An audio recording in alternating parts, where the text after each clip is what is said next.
Hello friends, welcome to शिक्षक prep. तो friends, आज की क्लास में हम बीपीएससी टीआरई के लिए जीके जीएस के मोस्ट इम्पॉर्टेंट क्वेश्चन करने वाले हैं।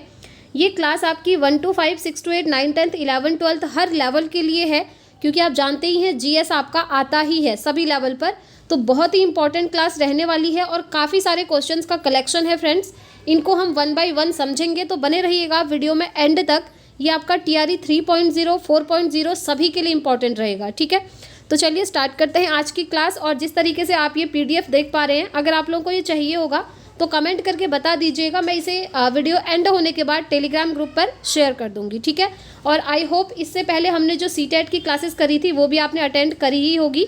तो चलिए स्टार्ट करते हैं आज की क्लास और देख लेते हैं जीके जीएस के मोस्ट इंपॉर्टेंट क्वेश्चंस। तो सबसे पहला क्वेश्चन है आज आपके लिए, इनमें से किसने बक्सर के युद्ध के तुरंत बाद अंग्रेजों के विरुद्ध बिहार में विद्रोह की शुरुआत करी थी? महाराज फतेह बहादुर शाही, बाबू कुंवर सिंह, गोविंद राम, या उपर्युक्त में से एक से अधिक, या उपर्युक्त में से कोई नहीं। तो इसका राइट आंसर क्या होगा? इसका राइट आंसर होगा महाराज फतेह बहादुर शाही। इनमें से बक्सर के युद्ध के तुरंत बाद अंग्रेजों के विरुद्ध बिहार में जो विद्रोह स्टार्ट करा था वो इन्होंने ही करा था, इसलिए इसका राइट आंसर हो जाएगा ऑप्शन ए, ठीक है। फ्रेंड्स, आई होप आपको क्लासेस पसंद आ रही होंगी तो प्लीज़ कमेंट करके भी बताइएगा। फिर ये सीरीज़ हम कंटिन्यू रखने वाले हैं। नेक्स्ट क्वेश्चन देख लेते हैं, मुस्लिम लीग के पाकिस्तान प्रस्ताव के पहले 2 राष्ट्र के सिद्धांत को किसने प्रतिपादित किया था? सर सैयद अहमद खां, मोहम्मद इकबाल, लियाकत अली खां, या उपर्युक्त में से एक से अधिक, या उपर्युक्त में से कोई नहीं। तो इसका राइट आंसर होगा मोहम्मद इकबाल, ठीक है। मुस्लिम लीग के पाकिस्तान प्रस्ताव के पहले 2 राष्ट्र के सिद्धांत को मोहम्मद इकबाल ने प्रतिपादित किया था। नेक्स्ट क्वेश्चन पर चलते हैं, स्वदेश बांधव समिति का संस्थापक कौन था? बताइए, स्वदेश बांधव समिति का संस्थापक कौन था? अश्विनी कुमार दत्त, पीबी दास, प्रफुल्ल चाकी, या उपर्युक्त में से एक से अधिक, या फिर कोई नहीं। तो इसका राइट आंसर क्या होगा? अश्विनी कुमार दत्त, ठीक है। स्वदेश बांधव समिति के जो संस्थापक थे वो कौन थे? अश्विनी कुमार दत्त। आगे बढ़ते हैं, नेक्स्ट क्वेश्चन, सुभाष चंद्र बोस ने निकोबार द्वीप को क्या नाम दिया था? निकोबार द्वीप जो था उसको सुभाष चंद्र बोस ने क्या नाम दिया था? ये तो इजी क्वेश्चन है। नवोदय द्वीप, स्वराज द्वीप, शहीद द्वीप, या उपर्युक्त में से एक से अधिक, या कोई नहीं। तो इसका राइट आंसर क्या होगा? राइट आंसर होगा स्वराज द्वीप, ठीक है। सुभाष चंद्र बोस ने निकोबार द्वीप को स्वराज द्वीप का नाम दिया था। और ये इंपॉर्टेंट क्वेश्चन है फ्रेंड्स, इसको आप स्टार मार्क कर लीजिए, ये टीआरई 1 में भी एक बार आया हुआ था। नेक्स्ट क्वेश्चन देख लेते हैं। नेक्स्ट क्वेश्चन है आपके सामने, 19वीं शताब्दी के अंत में इतिहास के अध्ययन ने भारत में राष्ट्रीयता की भावना पैदा करने में किस प्रकार मदद की थी? पहला है, इतिहास की पुनर्व्याख्या करके और अंग्रेजों द्वारा भारतीयों को पिछड़ा, आदिम और खुद पर शासन करने में असमर्थ के रूप में चित्रित करने का खंडन करके किया था, या फिर भारत के गौरवशाली अतीत के बारे में लिखकर और लोगों से उनकी उपलब्धियों पर गर्व करने का आग्रह किया था, या ब्रिटिश शासन के तहत दयनीय स्थितियों को बदलने और संघर्ष करने के लिए लोगों से आग्रह करके, या उपर्युक्त में से एक से अधिक, या फिर उपर्युक्त में से कोई आंसर नहीं है। तो आपको बताना है इसका राइट आंसर क्या होगा। तो इसका राइट आंसर होगा उपर्युक्त में से एक से अधिक, ठीक है। डी ऑप्शन इसका राइट आंसर होगा, क्योंकि इसमें सिर्फ एक ही ऑप्शन सही नहीं है बल्कि एक से ज़्यादा सही है। नेक्स्ट क्वेश्चन पे चलेंगे, फिरोज शाह तुगलक के दौरान नहरों के बनाने और रख रखाव के खर्चे डैश के द्वारा वहन किए जाते थे? किसके द्वारा वहन किए जाते थे? सिख अधिकारियों, काश्तकारों, या उपर्युक्त में से एक से अधिक, या कोई नहीं। ये आप लोगों को आता ही होगा, वेल नोन क्वेश्चन है। ये है काश्तकारों के द्वारा, ठीक है। फिरोज शाह तुगलक के दौरान नहरों के बनाने और रख रखाव के खर्चे काश्तकारों के द्वारा वहन किए जाते थे, तो इसे याद रखेंगे। वैसे ये वेल नोन क्वेश्चन है आप सभी के लिए। नेक्स्ट क्वेश्चन, किसने प्रसन्नतापूर्वक 1907 में सूरत में कांग्रेस की फूट को हमारे लिए एक महान जीत के रूप में व्याख्या की थी? बताइए वो कौन थे? Lord Minto second, sir Andrew Fraser, Lord Curzon, या उपर्युक्त में से एक से अधिक, या उपर्युक्त में से कोई नहीं। तो इसका राइट आंसर है लॉर्ड मिंटो सेकंड, ठीक है। ऑप्शन ए इसका राइट आंसर है। नेक्स्ट क्वेश्चन देखते हैं, शेरशाह का मकबरा कहाँ स्थित है? ये भी वेल नोन क्वेश्चन है आप सभी के लिए। शेरशाह का मकबरा कहाँ है? सासाराम में है, मनेर में है, सीतामढ़ी में है, या उपर्युक्त में से एक से अधिक, या उपर्युक्त में से कोई नहीं। तो ये कहाँ है? ये आपका सासाराम में, ठीक है, शेरशाह का मकबरा। आगे बढ़ते हैं, नेक्स्ट क्वेश्चन, आईने अकबरी, ये भी आप लोगों को आती ही होगी, है ना। आईने अकबरी, अब्दुल कादिर अकबर, ख्वाजा निजामुद्दीन। तो देखिए इसमें वो नाम दिया ही नहीं गया है, इसलिए इसका राइट आंसर क्या हो जाएगा, ऑप्शन ई, उपर्युक्त में से कोई नहीं। अब आप एक काम करेंगे, आईने अकबरी किसने लिखी थी, एक बार कमेंट करके ज़रूर बताइएगा। ये क्वेश्चन मैंने आपको ऑलरेडी एक बार करवाया भी है। नेक्स्ट क्वेश्चन पे चलेंगे। नेक्स्ट क्वेश्चन है आपके सामने, किरातार्जुनीयम पुस्तक किसने लिखा था। किरातार्जुनीयम भारवी ने लिखा था, शूद्रक ने, कालिदास, या उपर्युक्त में से एक से अधिक, या उपर्युक्त में से कोई नहीं। तो इसका राइट आंसर है Bharavi, option A will be the right answer. Kiratarjuniyam पुस्तक भारवी ने लिखी थी। नेक्स्ट क्वेश्चन, ये भी वेल नोन क्वेश्चन है आपके लिए, प्रथम बौद्ध संगीति के अध्यक्ष कौन थे। प्रथम बौद्ध संगीति के अध्यक्ष वसुमित्र थे, महाकश्यप थे, संघरक्ष थे, या फिर उपर्युक्त में से एक से अधिक, या उपर्युक्त में से कोई नहीं। तो वो कौन थे, वो थे Mahakashyap, option B will be the right answer. Next question पे चलेंगे, निम्न में से कौन सा भारत में गांधी जी का प्रथम सत्याग्रह आंदोलन था जिसमें उन्होंने सविनय अवज्ञा का प्रयोग किया था। बताइए वो कौन सा था, चंपारण था, खेड़ा था, अहमदाबाद था, या उपर्युक्त में से एक से अधिक, या फिर उपर्युक्त में से कोई नहीं। तो वो था आपका चंपारण, ठीक है। प्रथम सत्याग्रह आंदोलन जो था चंपारण था, जिसमें उन्होंने सविनय अवज्ञा का प्रयोग किया था। तो ए ऑप्शन यहाँ पर राइट हो जाएगा। नेक्स्ट क्वेश्चन, प्रसिद्ध नाटक नील दर्पण जिसमें इंडिगो की खेती करने वाले किसानों के दमन का चित्रण किया गया, वो रचना किसने की है। किसने की है वो रचना, किसकी है, आपसे ये पूछा है नील दर्पण की। पहला है शतरचंद्र चटर्जी, रविंद्रनाथ टैगोर, बारिंद्र घोष, उपर्युक्त में से एक से अधिक, या उपर्युक्त में से कोई नहीं। तो इसका राइट आंसर हो जाएगा उपर्युक्त में से कोई नहीं, क्योंकि यहाँ पर सही आंसर नहीं दिया गया है। ई ऑप्शन इसका राइट हो जाएगा। नेक्स्ट क्वेश्चन पे चलते हैं। नेक्स्ट क्वेश्चन है, बिहार में सर्च लाइट समाचार पत्र के संपादक कौन थे। सर्च लाइट समाचार पत्र किसने लिखा था, अब्दुल बारी ने, लंबोदर मुखर्जी ने, मुरली मोहन प्रसाद ने, उपर्युक्त में से एक से अधिक, या उपर्युक्त में से कोई नहीं। तो वो है आपका मुरली मोहन प्रसाद जी का, ठीक है। सर्च लाइट समाचार पत्र किसने लिखा, मुरली मोहन प्रसाद ने, ये याद रखिएगा अभी से। नेक्स्ट क्वेश्चन, कन्याकुमारी से सटी पहाड़ियाँ हैं, कन्याकुमारी से सटी हुई जो पहाड़ियाँ हैं वो कौन सी हैं, अन्नामलाई पहाड़ियाँ, नीलगिरी की पहाड़ियाँ, कार्डेमम पहाड़ियाँ, या उपर्युक्त में से एक से अधिक, या उपर्युक्त में से कोई नहीं। तो इसका राइट आंसर होगा कार्डेमम पहाड़ियाँ, ठीक है। जो कार्डेमम पहाड़ियाँ हैं वो कन्याकुमारी से सटी हुई हैं। नेक्स्ट क्वेश्चन, भारत में किस राज्य का सर्वाधिक क्षेत्र घने पतझड़ वाले जंगल से घिरा हुआ है।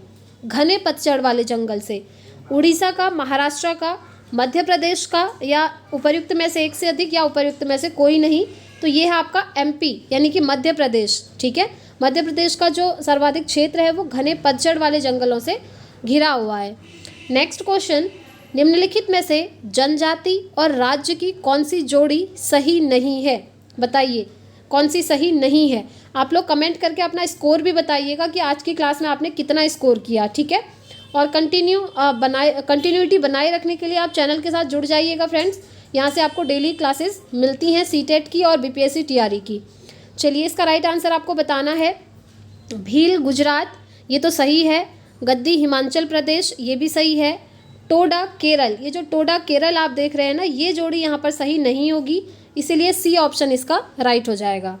नेक्स्ट क्वेश्चन, भौगोलिक क्षेत्र की दृष्टि से जापान का सबसे बड़ा द्वीप कौन सा है। जापान का पूछा है, ठीक है। सबसे बड़ा द्वीप, होक्काइडो द्वीप, होन्शु द्वीप, शिकोकू द्वीप, या फिर उपर्युक्त में से एक से अधिक, या उपर्युक्त में से कोई नहीं। तो इसका राइट आंसर है होन्शु द्वीप, ठीक है। जापान का सबसे बड़ा द्वीप भौगोलिक क्षेत्र की दृष्टि से। नेक्स्ट क्वेश्चन, भौगोलिक क्षेत्र की दृष्टि से भारत के निम्न जिलों में से कौन सा जिला सबसे बड़ा है। भौगोलिक क्षेत्र की दृष्टि से पूछा है, ठीक है। लेह, कच्छ, या जैसलमेर, या उपर्युक्त में से एक से अधिक, या उपर्युक्त में से कोई नहीं। तो वो है आपका कच्छ, याद रखिएगा। भौगोलिक क्षेत्र की दृष्टि से भारत का वो जिला जो सबसे बड़ा है वो है आपका कच्छ।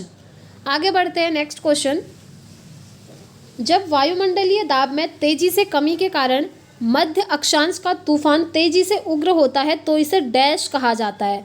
तो इसे क्या कहा जाता है, बॉम्बोजेनेसिस, या कैटालिना एडी, या जूड, या उपर्युक्त में से एक से अधिक, या उपर्युक्त में से कोई नहीं। तो आपको बताना है इसका राइट आंसर हो जाएगा ऑप्शन ए बॉम्बोजेनेसिस। जब वायुमंडलीय दाब में तेजी से कमी के कारण मध्य अक्षांश का तूफान तेजी से उग्र हो जाता है तो इसको हम क्या कहते हैं, बॉम्बोजेनेसिस। ठीक है, ऑप्शन ए इसका राइट आंसर होगा। आगे बढ़ते हैं, नेक्स्ट क्वेश्चन देखिए। आल्प्स पर्वत से क्वेश्चन पूछा है, आल्प्स पर्वत से होकर कौन सी पवन चलती है? डस्ट डेबिल्स, जोंडा, फॉन, या उपर्युक्त में से एक से अधिक या उपर्युक्त में से कोई नहीं। तो इसका राइट आंसर होगा फॉन। आल्प्स पर्वत से होकर फॉन पवन चलती है। नेक्स्ट क्वेश्चन, निम्नलिखित में से कौन सी पहाड़ियाँ आंध्र प्रदेश में स्थित हैं? आपको बताना है इन ऑप्शन में से कौन सी पहाड़ियाँ आपकी आंध्र प्रदेश में हैं। पालकोंडा की पहाड़ियाँ, महाबलेश्वर की पहाड़ियाँ, अन्नामलाई की पहाड़ियाँ, या उपर्युक्त में से एक से अधिक या उपर्युक्त में से कोई नहीं। तो ये जो आप पालकोंडा की पहाड़ियाँ देख रहे हैं, ये पहाड़ियाँ आपकी आंध्र प्रदेश में स्थित हैं। ठीक है, इसीलिए option A will be the right answer. आगे बढ़ते हैं, नेक्स्ट क्वेश्चन। गुटेनबर्ग डिस्कंटिन्यूटी निम्नांकित में किसके मध्य पाया जाता है? किसके मध्य पाया जाता है? ऊपरी क्रोड और निचला क्रोड, निचले मेंटल और बाहरी क्रोड, ऊपरी मेंटल और निचला मेंटल, या उपर्युक्त में से एक से अधिक या उपर्युक्त में से कोई नहीं। तो इसका राइट आंसर होगा निचले मेंटल और बाहरी क्रोड। ठीक है, इसके मध्य में पाया जाता है, तो बी ऑप्शन इसका राइट हो जाएगा।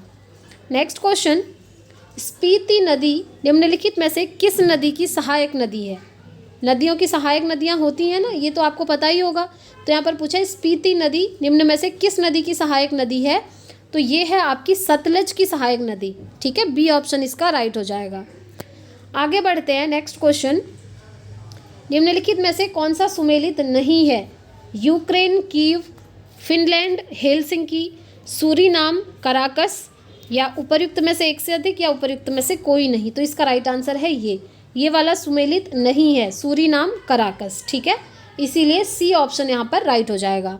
नेक्स्ट क्वेश्चन है, निम्नलिखित में से कौन सा समुद्री पठार हिंद महासागर में जलमग्न है?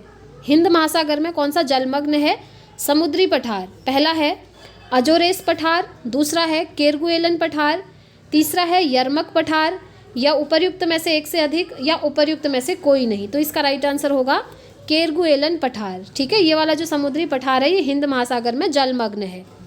आगे बढ़ते हैं, नेक्स्ट क्वेश्चन देखिए। ब्रिटिश शासनकाल में संविधान के विकास में कौन सा कानून ऐतिहासिक नहीं था? पहला है protection of civil rights act 1955, दूसरा है चार्टर एक्ट 1833, तीसरा है government of India act 1919, fourth है उपर्युक्त में से एक से अधिक या फिर उपर्युक्त में से कोई नहीं। तो इसका राइट आंसर आपको बताना है, जो होगा protection of civil rights act 1995। British शासनकाल में संविधान के विकास में ये वाला जो कानून है ये ऐतिहासिक नहीं था। ठीक है, option A will be the right answer. आगे बढ़ते हैं, नेक्स्ट क्वेश्चन। नेक्स्ट है, राज्यसभा में निम्न राज्यों की सीटों का उचित अवरोही क्रम चुनिए। ठीक है, ये कह रहा है निम्न राज्यों की जो सीटों का, राज्य में कितनी सीटें हैं उसका उचित अवरोही क्रम चुनना है। देखिए, अवरोही क्रम मतलब होता है ऊपर से नीचे, या इसे आप कह सकते हैं छोटे से बड़ा क्रम। तो आपको बताना है छोटे से बड़ा क्रम। ठीक है, तो पहला ऑप्शन है आपके सामने उत्तर प्रदेश, तमिलनाडु, बिहार, महाराष्ट्र, दूसरा है उत्तर प्रदेश, बिहार, महाराष्ट्र, तमिलनाडु, तीसरा है उत्तर प्रदेश, महाराष्ट्र, तमिलनाडु, बिहार, चौथा है उपर्युक्त में से एक से अधिक या फिर उपर्युक्त में से कोई नहीं। तो इसका राइट आंसर होगा सबसे पहले उत्तर प्रदेश, उसके बाद महाराष्ट्र, उसके बाद तमिलनाडु और फिर बिहार। ठीक है, ये आपका अवरोही क्रम में है। तो थर्ड सी ऑप्शन जो है इसका राइट आंसर हो जाएगा। आगे बढ़ते हैं, नेक्स्ट क्वेश्चन। असत्य मेल को चुने। ऐसा मेल चुनना है आपने जो कि असत्य है, गलत है। पहला है अनुच्छेद 48 समान नागरिक कोड, दूसरा है अनुच्छेद 50 प्रारंभिक बाल्यावस्था देखभाल, अनुच्छेद 49 ग्राम पंचायत का गठन, अनुच्छेद 40 कार्य का अधिकार, और अनुच्छेद 45 है समान कार्य के लिए समान वेतन। तो आपको बताना है असत्य इनमें से कौन सा है। ठीक है, तो यहाँ पर आपको ये दिए हुए हैं, केवल 1 और 2 असत्य है, या 2, 3, 4 असत्य है, या केवल 1 असत्य है। तो इसका राइट आंसर होगा फ्रेंड्स उपर्युक्त में से एक से अधिक यहाँ पर असत्य हैं। ठीक है, तो इसका डी ऑप्शन यहाँ पर राइट हो जाएगा। आगे बढ़ते हैं, नेक्स्ट क्वेश्चन देखिए। नेक्स्ट है, किस अधिनियम के द्वारा अंग्रेजों ने घोषणा की कि भारत में अधिकारियों की नियुक्ति में राष्ट्रीयता और रंग के आधार पर भेदभाव नहीं होगा। किस अधिनियम के द्वारा अंग्रेजों ने ये घोषणा की थी, ये आपसे पूछा है। पहला है 1813 का चार्टर अधिनियम, या 1833 का चार्टर अधिनियम, या 1853 का चार्टर अधिनियम, या उपर्युक्त में से एक से अधिक, या उपर्युक्त में से कोई नहीं। तो इसका राइट आंसर क्या होगा? राइट आंसर होगा 1833, यानी कि 1833 का जो चार्टर अधिनियम आया था, ठीक है, इसी के द्वारा अंग्रेजों ने ये घोषणा की थी कि भारत में अधिकारियों की नियुक्ति में राष्ट्रीयता और रंग के आधार पर कोई भी भेदभाव नहीं किया जाएगा। ठीक है, बी ऑप्शन इसका राइट हो जाएगा। आगे बढ़ते हैं, नेक्स्ट क्वेश्चन। धन विधेयक भारतीय संविधान के किस अनुच्छेद में परिभाषित किया गया है? धन विधेयक की यहाँ पर बात हो रही है। अनुच्छेद 109, अनुच्छेद 110, अनुच्छेद 111 या अनुच्छेद 112। तो आपको राइट आंसर बताना है, जो है आपका अनुच्छेद 110। ठीक है, अनुच्छेद 110 में धन विधेयक भारतीय संविधान के अनुच्छेद, इस अनुच्छेद में इसको परिभाषित किया गया है। तो बी ऑप्शन यहाँ पर राइट हो जाएगा। आगे बढ़ते हैं, नेक्स्ट क्वेश्चन। राज्य विधान परिषद के सदस्य निम्नलिखित में से किस श्रेणी से नहीं चुने जाते? कौन सी श्रेणी से नहीं चुने जाते पूछा है। उद्योगपति, शिक्षक, स्नातक, या उपर्युक्त में से एक से अधिक, या उपर्युक्त में से कोई नहीं। तो ये जो उद्योगपति देख रहे हैं, ये इसका राइट आंसर हो जाएगा, क्योंकि इस श्रेणी से ये नहीं चुने जाते हैं, राज्य विधान परिषद के जो सदस्य होते हैं। ठीक है, तो ए ऑप्शन यहाँ पर राइट हो जाएगा। आगे बढ़ते हैं, नेक्स्ट क्वेश्चन। भारत के उपराष्ट्रपति का चुनाव किसके द्वारा किया जाता है? बहुत ही easy question, well known question होगा आई थिंक आप सभी के लिए। भारत के जो उपराष्ट्रपति हैं, पहला है लोकसभा और राज्यसभा के निर्वाचित सदस्य होते हैं। दूसरा है संसद के दोनों सदनों के सभी सदस्य, चाहे निर्वाचित हों या मनोनीत। सी है संसद और राज्य विधानसभाओं के दोनों सदनों के निर्वाचित सदस्य, या फिर उपर्युक्त में से एक से अधिक, या उपर्युक्त में से कोई नहीं। तो इसका राइट आंसर क्या होगा? राइट आंसर होगा, जो भारत के उपराष्ट्रपति का चुनाव है, संसद के दोनों सदनों के सभी सदस्य, चाहे वो निर्वाचित हों या फिर मनोनीत। तो बी ऑप्शन इसका यहाँ पर राइट हो जाएगा। आगे बढ़ते हैं, नेक्स्ट क्वेश्चन। लोकसभा और विधानसभाओं के लिए एंग्लो इंडियन के नामांकन के प्रावधान को समाप्त करने के लिए किस विधेयक की मांग की गई थी? एंग्लो इंडियन आप जानते हैं ना, तो वो जो नामांकन के प्रावधान थे उसको समाप्त करने के लिए कौन से विधेयक की मांग की गई थी, ये आपसे पूछा है। तो पहला ऑप्शन है आपके सामने संविधान 125वां संविधान संशोधन विधेयक 2019, या फिर 126वां संविधान विधेयक 2019, या 124वां 23वां संशोधन विधेयक 2019। तो इसका राइट आंसर क्या होगा? राइट आंसर है इसका 126वां संविधान संशोधन जो विधेयक था 2019 का, उसमें ये मांग की गई थी। ठीक है, तो बी ऑप्शन इसका राइट हो जाएगा। नेक्स्ट क्वेश्चन है, नागरिक कौन से मौलिक अधिकार का सहारा लेकर अदालत जा सकता है? किस कंडीशन में? जब उसे लगता है कि राज्य द्वारा उसके किसी मौलिक अधिकार का उल्लंघन किया जा रहा है। आप जानते हैं कुछ मौलिक अधिकार हैं जो सभी के लिए हैं, तो नागरिक कौन से मौलिक अधिकार का सहारा लेकर के अदालत जा सकता है? अगर उसे ये लग रहा है कि जो स्टेट द्वारा उसको कुछ मौलिक अधिकार दिए हैं उनका उल्लंघन हो रहा है। तो इसका राइट आंसर क्या होगा? समानता का अधिकार, संवैधानिक उपचार का अधिकार, उपर्युक्त में से एक से अधिक, या कोई नहीं। तो ये सिंपल सा इसका आंसर आप याद रखेंगे, संवैधानिक उपचार का अधिकार। ठीक है, ये वाला जो अधिकार है इसके तहत वो जा सकता है। तो ये इसका राइट आंसर हो जाएगा, ऑप्शन बी।